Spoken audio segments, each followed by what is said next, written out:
Well, good morning. I'm Pastor Les Chemist. Welcome to Cruisin on Arrow Road.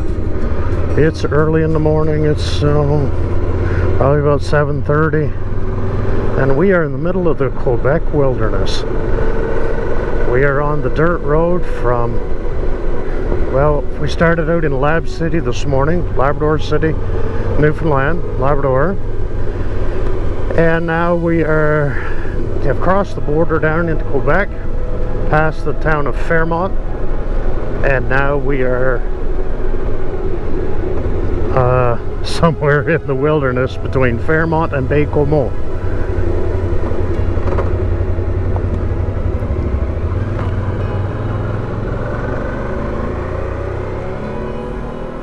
What is a big day of riding for you? I tend to ride, my rule of thumb is usually about 500 kilometers in a day. I obviously do ride more than that sometimes.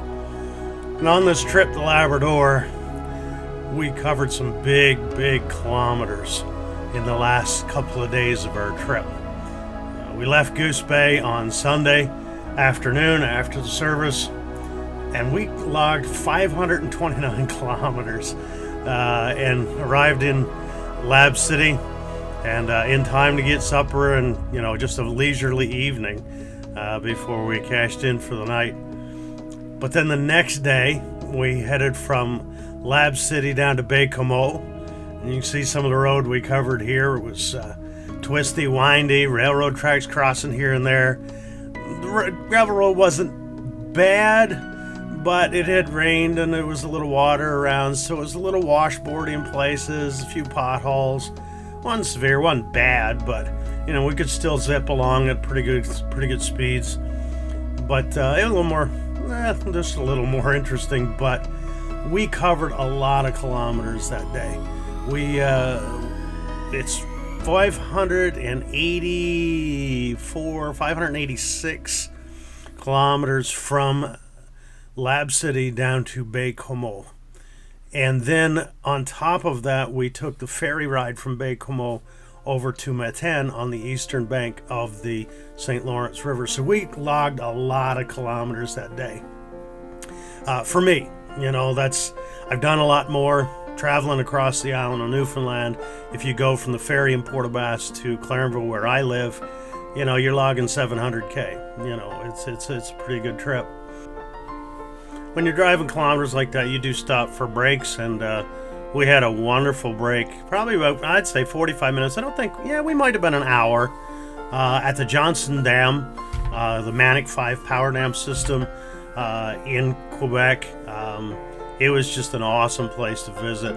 It was one of those places I really looked forward to coming to on the trip. The Johnson Dam is just a marvel of engineering to me. To stand right beside it, to lean up against it and realize just how big this is and how much water's backed up behind it. It was pretty cool to be able to ride right up to it. But it's just beautiful country, beautiful area. And the roads from Manic 5 down to Baie-Comeau were all paved, but they were twisty, windy. In many ways, a motorcyclist's dream. If you like the twisties and hills and ups and downs and challenging riding, that ride is for you, and is a destination for a lot of Quebec riders. They'll head up out of Montreal, Quebec City, with the purpose of going to Baie-Comeau to ride Baie-Comeau to Manic 5, and it's quite a wonderful, a great ride.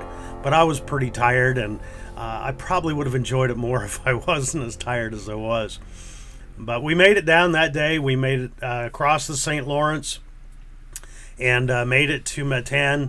Started to have more bike trouble in Manic. Bike actually died in an intersection just off the ferry terminal lot. We're able to do some things, got it going. Then looked for a hotel room, couldn't find one. Prayed about it. Lord graciously provided one after there was a cancellation in one of the motels there. And then we were planning to ride the Gaspé Peninsula that next day, which was a beautiful area from what I hear. Just where we were in Manic, it looked like it would be a great ride. But the weather was going to be, pretty severe the next day. 70 to 80 millimeters of rain, wind up in that area. So Matt and I just made a decision. We're not going to fool around. We're not going to ride in that. We're not going to be miserable. And we're only another 400, 500 kilometers from Moncton. And Matt was going on to St. John, which is just another 100 kilometers or so, 150 kilometers. So he could make it home to his own bed that night. And I was going to stay with my brother in Moncton. This was the end of our trip together. But so we cracked on from Metan, went down across country, down through, across the eastern Quebec, down into New Brunswick. And beautiful riding, great riding all the way along. And said our goodbyes in Moncton as Matt took off. And so that chapter of our trip was over. I went on a couple days later to Nova Scotia, where I ran into major trouble with my V-Strom. I got down as far as Truro, Nova Scotia, and the bike was working so poorly I could hardly get up to speed at all on the highway. I limped into Truro, looked up, Googled, motorcycle shops, and a place called The Shack Motorsports popped up, and turns out they were a Suzuki dealer, which was awesome. I took my bike over, and they started to work on it. They were hoping to get me on the road the next day. Didn't happen. The next day we determined that the bike was just not going to make it. It needed some serious repair. There was a ton of rust in the bottom of the tank. The bike is older. It had sat for 8 years before I got it in a storage unit. Just didn't realize the rust problem was as bad as it was, and the rust just loosened on this trip, clogged the fuel pump, clogged the filter on it, and it just wasn't going to happen. So the decision was made to leave the bike there and fly home. So the first week in October, I flew back to Nova Scotia, got over to Truro, picked up my bike from the Shack Motorsports. What they had done was they had taken the tank off, pulled out the pump, pulled out the fuel filters, all the stuff that's there. They sanded out the tank, had the tank sanded out. They didn't do it themselves. They shipped it out to get it done. They sanded out the tank and did an epoxy liner inside. From what I understand, that's a pretty good way to do it. Salvage an old tank.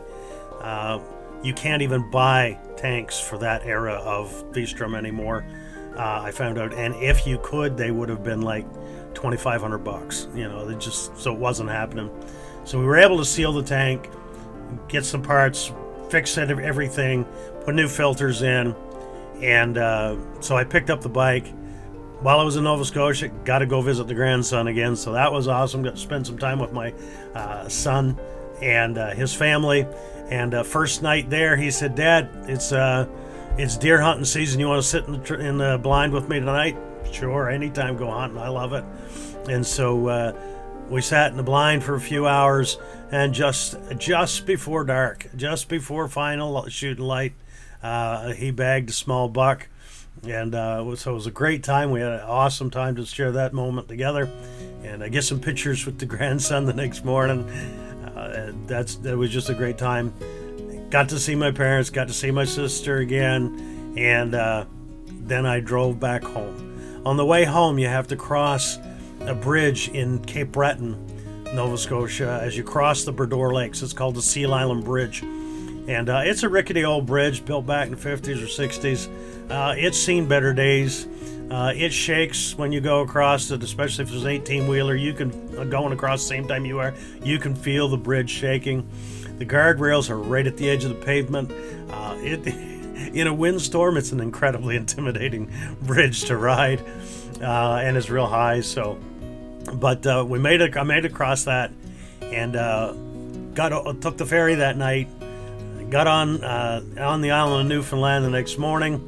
Rode as far as Deer Lake, 2.5, 3 hours to Deer Lake, and my buddy Spence, who you've seen on the channel before, met me at Deer Lake, and we rode home, arriving that evening back in Clarenville.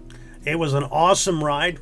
It was I put on over 5,000 kilometers on the V-Strom on that whole trip. It was awesome. I rolled 100,000 kilometers on the V-Strom on that trip just before I got home, about 50 kilometers before I got home. It rolled 100,000 kilometers. These bikes are good for a good lot of kilometers, though. And what an amazing trip. I thank God that He allowed me to go on this trip. The experiences we had, spending time with the Dinsmore family in Labrador and Goose Bay, that was awesome. Even the breakdowns and the struggles we had, just watching God answer prayer and provide and take care of us and meet our needs the whole way along. Couldn't ask for a better traveling partner. Matt was an awesome guy to travel with. First time we'd ever traveled together. We had met each other before, but first time we'd ever done anything together at all. And he had wanted to do the trip, I wanted to do the trip, so I said, well, let's do it together. And couldn't ask for a better travel partner. We traveled pretty well together, I thought, and we had a great time. And just thank God for this trip. It was a bucket list trip.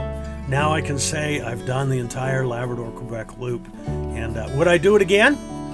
Well, the day we rode down from Lab City, pardon me, stumbling, from Lab City to Baie-Comeau and then across the river to Matane. On that day, the question was asked, would you do it again? And I said, I don't think I'd do it again. I was so tired. But when we got to Moncton the next day and we were sitting at McDonald's before we parted ways, I said, you know what? I said, I'm ready to do this trip again. It was just awesome. I would do it again, and I recommend it. If you get a chance to ride from whatever direction, from wherever you live, to ride up through Quebec or up through Newfoundland into Labrador and across Labrador and do that entire loop, I recommend it. I highly recommend it. It's an awesome trip. Many motorcyclists have done it, but it's worth doing. It's a challenge. It's not a trip that is just slam dunk easy. You decide one day you're going and go. You got to plan for it a bit more, but it is an awesome trip, and I encourage anybody to go. Thanks for joining me today on this final episode on the trip to Labrador. I hope it was a blessing to you. I hope you enjoyed it. If you did, please give it a thumbs up. And if you've never subscribed, please go ahead and click that subscribe button and click the little bell icon so you get notified of any new videos that come out. Thanks for joining me today. May God bless you and have a great day.